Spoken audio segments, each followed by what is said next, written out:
Hello, good morning. Welcome to my YouTube channel. আজ তোমাদের সাথে শেয়ার করব আমি ডেইলি মর্নিং স্কিন কেয়ারে কী করি। সবার প্রথমে আমি যেটা করি, এই সিটাফিলের ক্লিনজারটা দিয়ে আমি আমার ফেসটা ক্লিন করে নিই।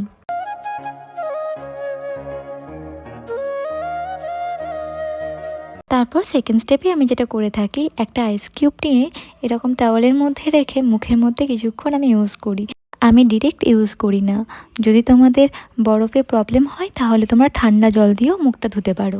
নেক্সট স্টেপে আমি ইউজ করি এই ডট অ্যান্ড কির টোনারটা আমি 1 থেকে 2 মিনিটের মতন স্কিনে অবজার্ভ করতে দিই।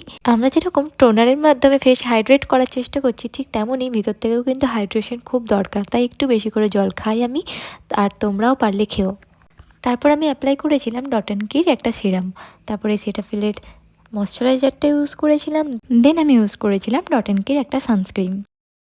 তারপরে একটা লিপ গ্লস ইউজ করেছিলাম। স্কিনের সাথে সাথে আমাদের হেয়ারটাকেও ভালো রাখতে হবে, তাই একটা হোমমেড হেয়ার অয়েল বানিয়ে নিলাম। কী কী ব্যবহার করেছি যদি তোমরা জানতে চাও আমায় কমেন্টে লিখো, আমি পুরো ডিটেলস শেয়ার করে দেবো।